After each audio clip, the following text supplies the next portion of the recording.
Look at the circus elephant. Six-ton beast, capable of uprooting trees and crushing stone, stands perfectly still, held by nothing but a thin rope tied to a small wooden stake. The stake is shallow, the rope is frayed. With a single flick of its leg, the elephant could snap the bond and vanish into the night. But it doesn't. It doesn't even try. Because when it was a calf small, weak, and terrified that same rope was an unbreakable iron chain, then it fought until its ankles bled. It fought until its spirit broke. The elephant is a giant, but in its mind, it is still that bleeding calf. The chain is gone, but the ghost of the chain is stronger than steel. This is how you break a god. You don't build a cage.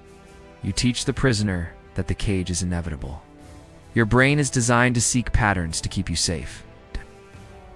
But when life gives you nothing but failure, your mind performs a lobotomy on your own ambition. It shuts down the hope center to protect you from the exhaustion of another defeat. This is the biological definition of despair. You aren't unmotivated, and you aren't lazy. You are suffering from a psychological paralysis that convinced you that your effort is a wasted currency. You have learned that no matter how hard you push, the wall won't move, so you stop pushing. This is learned helplessness, the silent virus of the soul. Look at your career. You once walked into that office with fire in your eyes. But the system ignored you. The promotions went to the loud and the hollow, and your ideas were buried under red tape. Now you sit there, a ghost of your former self, doing just enough to survive. You think you're being realistic?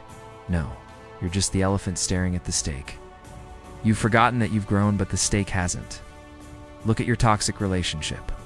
You stayed because every time you reached for the door, you were pulled back by guilt or fear.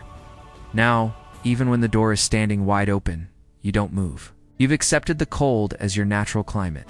You aren't staying for love. You are staying because your freedom muscles have turned to stone.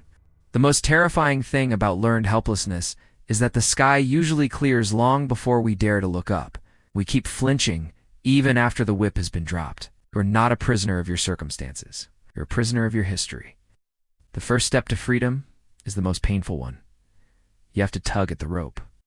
Not because it's easy, but to prove to yourself that the stake is rotting. Stop living as the child you used to be and start acting as the giant you have become. Break the ghost of the chain.